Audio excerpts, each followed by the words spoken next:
Well, good morning, good evening, good afternoon, good night, wherever you may be. You are watching Sketching Past Midnight Live, and I am your host. If I can just pull up my name, well, it's already on there. CB Smallwood, the greatest of all time, the undisputed and unchallenged, so it must be true. And I really appreciate everybody that will be hypothetically tuning in, and for anyone that might be watching the replay. Again, quick reminder, you're watching Sketching Past Midnight Live.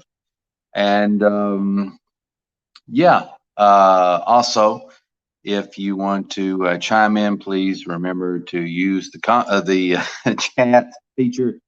And in the replays, you got the comment section. And I do read each and every single one of your comments. Now, with that out of the way, let's go ahead and let's talk about me, my favorite subject.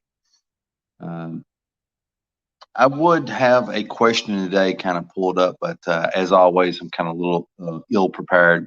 And I have to apologize for the echo. There's a big echo. This isn't a software problem. This is a room problem. I'm in a kitchen right now that's been thoroughly cleaned and cleansed of all clutter. And because of that, the sound of my voice is just reverberating everywhere.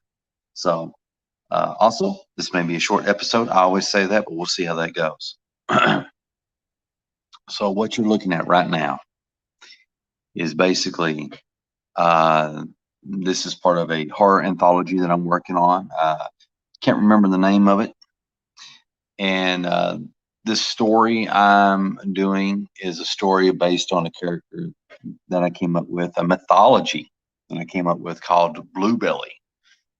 This is our good friend Colonel Corn who introduced us to this story. And of course, many of you have already seen this before. So I'll kind of scan through this quickly, if you will. So we kind of got that deal going on. Now, here's the thing that you didn't see. All right. And well, you saw some of it, but you haven't seen the completed page of this. Let me sip my water before going any further.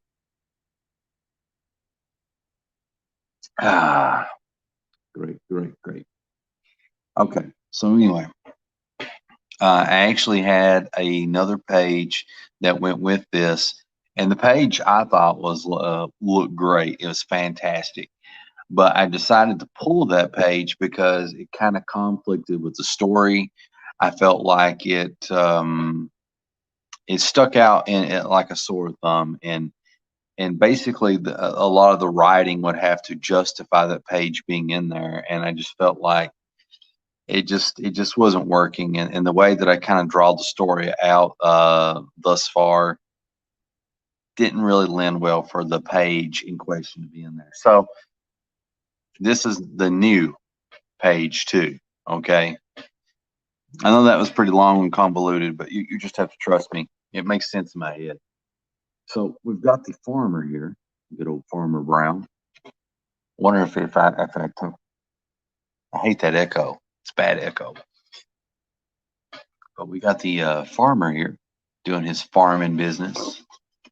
And then we've got this really shoddy horse that I draw, but not too bad. A little wonky anatomy with the farmer, but that's okay. As long as I got the general idea.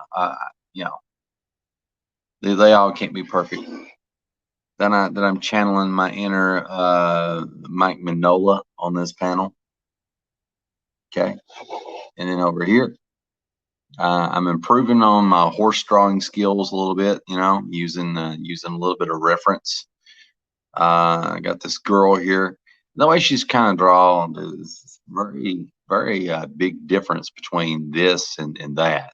So I know that's a bit of a stretch. But that's the way I wanted to draw her, So over here, as the story progresses, basically we're getting introduced to a lot of the main players in this story, and getting pretty good with motion, creating the illusion of motion, I guess. And then, you know, of course, we've got the farmer's wife here in the background being introduced for the first time in this story.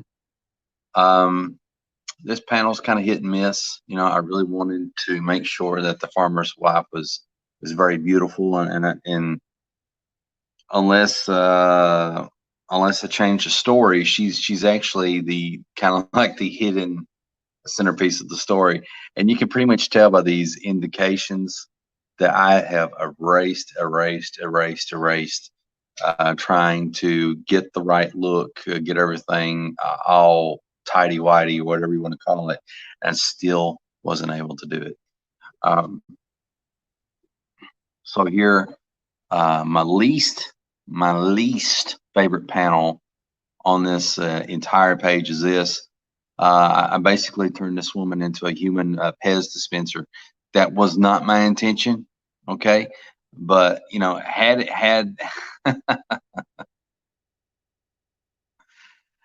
I honestly, you know, this wasn't something that I decided just to ink just to get it done. You know, had I noticed this as I was inking it, I would have stopped immediately and redrawn it, but it's too late.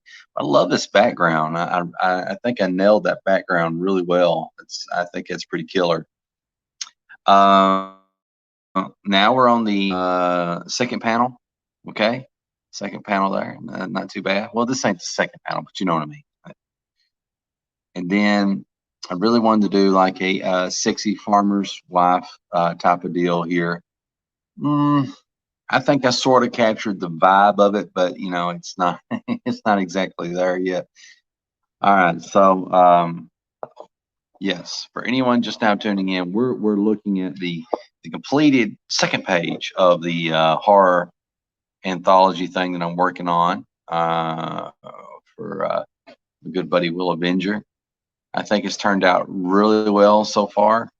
It's not like mind-blowingly awesome, but you know, the other thing that I like is a lot of these shadows and stuff that I put in here, my use of blacks and stuff to really create 3 dimensions. Quick shout out to my good friend Robert Johnston of Zero Comics. That's COMIX Comics, zerocomics.com.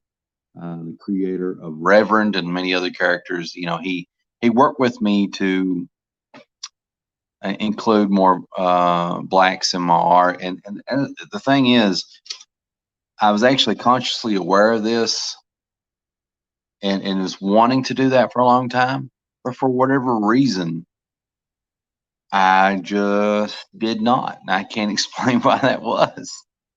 But thankfully, working with Robert and noticing that when he would take my art and he would ink it and he would add shadows to it, and a lot of times it was very flattering because it added kind of like a 3 dimension to it.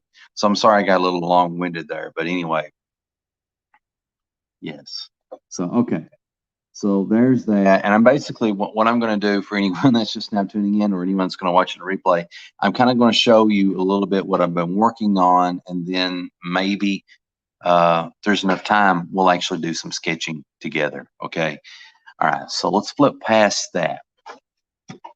Of course, we've seen this. A lot of you have seen a lot of this stuff before, but I promise I'll get to some good stuff. This is my character that I possibly can't own because it's based off Cyberfrog universe. You know, yeah, just a really cool idea or concept came in my head, and I just had to run with it. You know, and this is going to be one of those one and dones when I sit down and write and draw it and do all that other stuff. You know, get it out there and you know, just kiss it goodbye.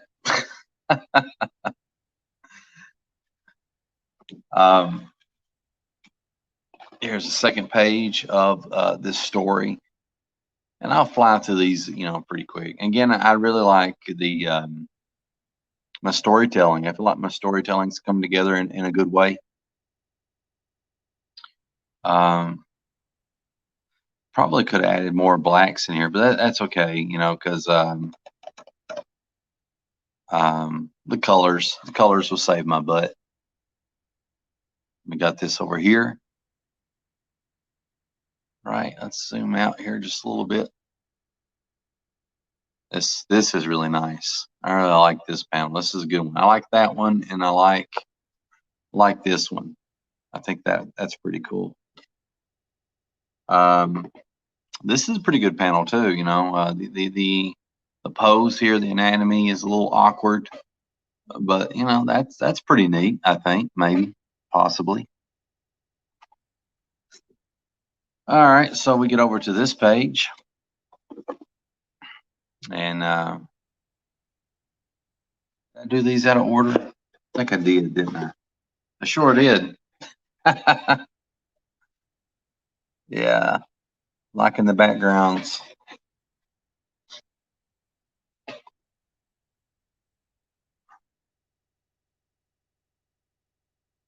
Yeah, I made a mistake there. I used some acrylic paint. So that's a pro tip. That's a pro tip. You know, instead of white out, you can use white acrylic paint, and you know that dries almost as quick. And you know, so that's something that I'm using now to fix mistakes, and also to create textured effects on my art. Let me put this over here, put that over there. Here's this unfinished piece of Crimson Frog. Still not done with it. Still got some work I got to do on it.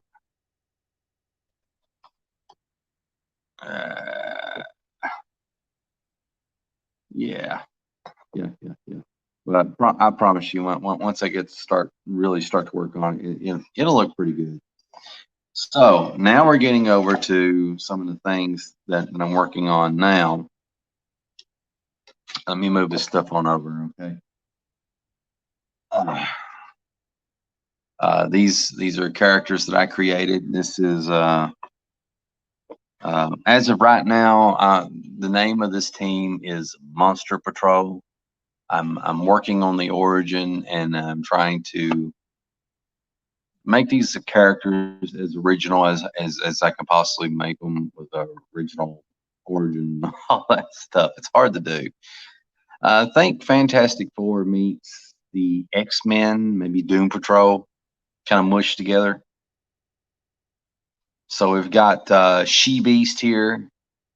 Then we got Night Witch. We've got the Blue Flame. We got this guy. I can't think of a name for him. I just cannot think of a name for him, you know. And then, for lack of a better name, Lady Techno. We got Lady Techno going on there. Really love how she turned out, and also the Blue Flame. Pretty cool. Now, out of these sketches, I did all kinds of drawings and sketches of this team. This was the best team mashup that I did. So I may end up working on this just a little bit more. Werewolf doesn't look too bad. Yeah, She-Beast. That's pretty gnarly. Yeah, spooky things. This is the start of spooky things. That is, after all, the name of this video, because I think we're in October now, Halloween time. All right, so let's look at some more sketches. So I've really gotten hot and heavy into doing character sketches like this. Like, you know, there's a lot of people that when they do their character sketches, they do you know, they're much larger. They're like 2 to 3 times larger than what you see here. At least I guess so. I don't know, but a lot of the ones I've seen, they kind of look like that. And I'm wanting to getting more into character sketching, because I feel like the more you've got things figured out before you draw your comics, the better your comics are going to look. And something that I think is common sense, and And now some people can just, have it in their head and they just go out and crap it on the page and it just looks awesome. But I'm not one of those people. I find that the more I draw my characters and get familiar with them, the better they look when it comes time to be serious and draw it in a comic book form. All right, so we've got She Beast here, the Blue Flame. We got what is her name? Night Witch and Lady Techno and whatever this guy's name is. And I'm really wanting to make him kind of like a punk type dude, kind of a punk dude. Add a lot of chains there to She Beast.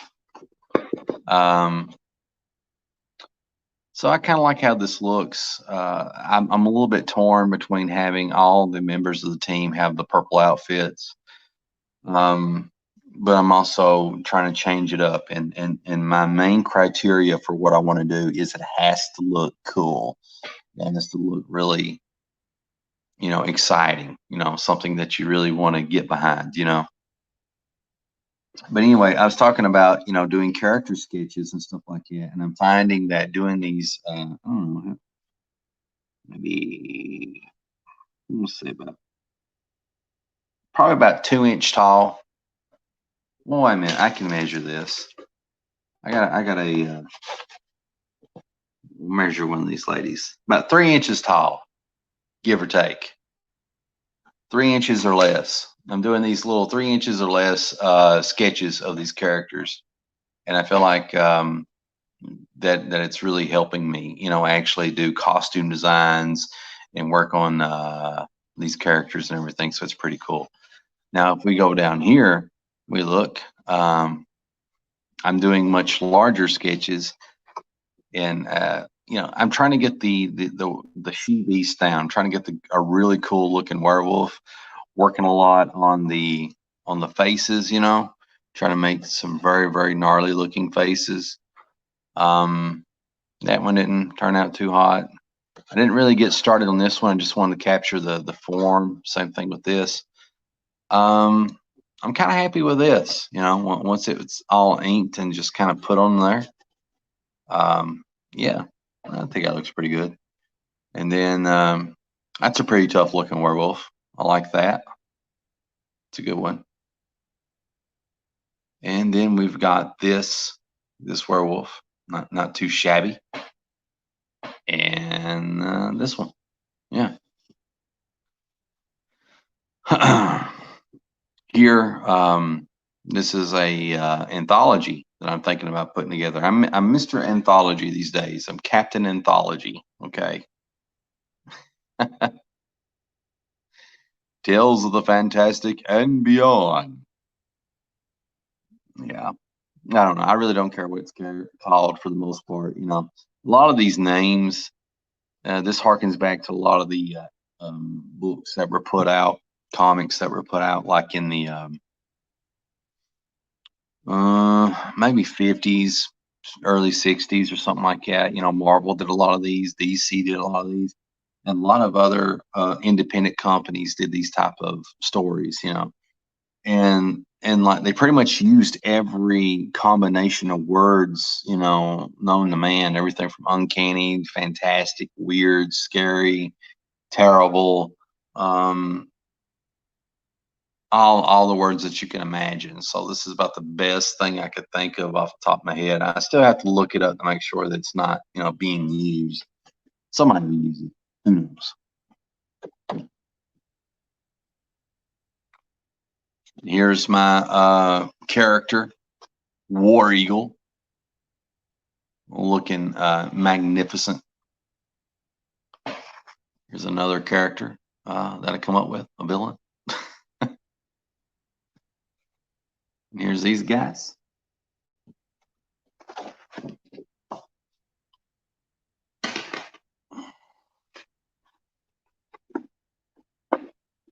So yeah, I'm taking these public domain characters and I'm really tinkering with them and finding where they fit, and I'm going to include them in my universe. So I've got characters, gazillion characters that I created, But I've grown a fondness for a lot of these public domain characters, and I'm going to incorporate them in my comic. There's a character that I created, from scratch, Shamrock. Pretty happy with how she looks overall. Got this guy Stardust, who's going to play an important role in with these public domain characters. And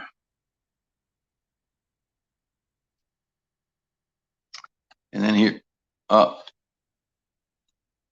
internet.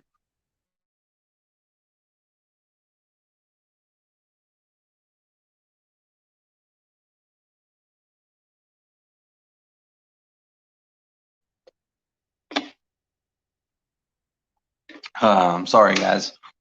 I think my internet must have went out there for a little bit. I'm not really for sure. But now live on YouTube. Yeah, I've been live for a while. Anyway, for anyone just now tuning in, I am showing a lot of stuff that I've been working on. Now, right here, I'm working on bits of anatomy, bits of use of shadows, and stylistic things. I'm trying to work stylistically, and I'm also doing character sketches of these public domain characters that I am making my own, which you can do the same thing too. Like, for example, I could draw my version of the Frankenstein monster and own it, and you can draw your version of the Frankenstein monster and own it, and so forth and so on. But the thing is, anybody else can do that, but we can't use each other's Frankenstein. Does that make sense? Yeah, something like that. So here I am working on Silver Streak, and also working on my art. And I think my art's going in a very interesting direction. And I've been wanting to talk about this for a while because I've been honestly really excited about it, because the thing I've noticed is that with my art, I feel like a lot of my influences are starting to, meld together, the Silvestri and the Keon and the, I don't know, a little bit of Mike Mignola, the Arthur Adams, J. Scott Campbell, maybe Todd McFarlane. I don't know. You name it. Carlos Pacheco. There's a whole bunch. And Rob Liefeld. Yeah. Don't forget him. But I feel like a lot of these influences are starting to mush together. I could be wrong. I might be just overlooking things, and not too happy with this. I'm not going to say what problem I have with it, because if you don't see it, I don't want you to see it. Yeah, this is probably my least favorite thing on the page. This thing in the corner. But anyway, we'll say this. This panel right here of Silver, and what I want to do is show a Silver.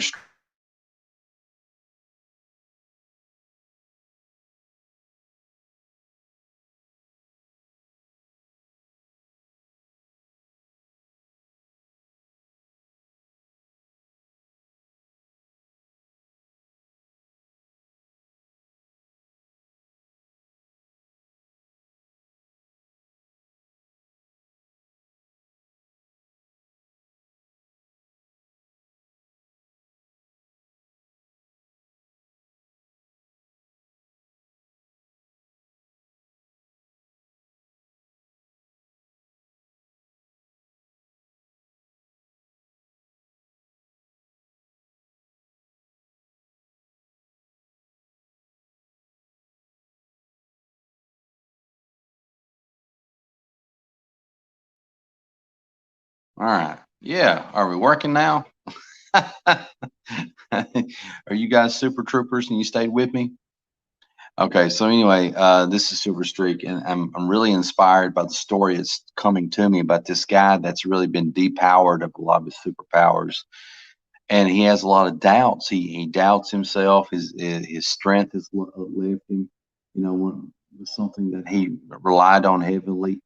And so this is a rags to riches to rags again type of story that I want to tell with this character. And I think it's going to be really cool, you know. Really excited for a lot of this stuff, you know. This is like the first rough draft of Silver Streak's outfit, and I promise you, it'll look cool. And this little scaled down, you know, 3-inch, 3.5-inch version. It don't look like much, but I promise it'll look better. I decided to take the sleeves off the arms because I felt like, you know, he'd be more aerodynamic that way. I wanted leg braces. I'm thinking about arm braces and stuff. I really want to deck him out, you know, with his outfit. And I know I didn't really do it here with this first rough draft, but that's an idea. Moving on, this is my character. Well, they're all my characters. I mean, they're technically your characters too, but this is my takes on them. You know, this is the Black Terror, but I think I'm going to rename the Black Terror into something different. It's really cool. And the Black Terror has a saying that he says, "By Orion's light, eternal justice burns bright." Blah blah blah blah blah blah blah. And oh man, I have so many awesome ideas. And by, you know, hopefully by the way you can tell by the background and stuff, you can see what's going on there. There is my version of Daredevil and his sidekick Roger. Here is Fearless Flint, the Man of Metal, and this character I created, Captain Dynamo, which I still need to work on him, get him kind of figured out there. And I was doing like a sketch of freaking Shamrock there. There's more of my weird stuff coming out in my art. Here he is, the Black Terror doing his thing. You know, I think it's coming out pretty cool. So yeah, that's where I'm at. Abe says, "Hey CB, hey Abe, I'm glad that you're here with me tonight on Sketching Past Midnight." Okay, so gang, that's pretty much what I've been up to. Oh, here's this. Yeah, I've been drawing on the front and the backs of these papers. You know, on the back of this one, working on the ladies. Usually, when I'm not looking at anything, my women kind of come out looking like this. I don't think I was looking at anything when I did this. No, well, maybe I was, but anyway, like might have been looking at Arthur Adams, but it's interesting that the Chris Bachalo, whatever his name is, the guy strong X-Men for a while, but I know him more from Generation X, Generation Next, and Ghost Rider 2099. It kind of came out like that, and it looks a little bit like it has a flair of John or Sal Buscema to it, you know, if you look at it. But anyway, here's this. And there is that. And here's me trying to figure out a lot of Silver Streak's, you know, gear and stuff that he wears, you know, me trying to get that down pat. So guys, that is what I have been doing, what I've been working on, kind of fleshing out the new Empire universe, all this other stuff. I've been busy creating logos. You've not seen any of the logos that I've made for these books, you know, for Monster Patrol, for the Legends Brigade, for all this stuff, you know, the Black Terror and stuff. I've been making logos. I've been I've been going all out. You know, actually, let me get this page out. Let me see what I'll do with that. And there's a little thing there down there. Didn't share that earlier.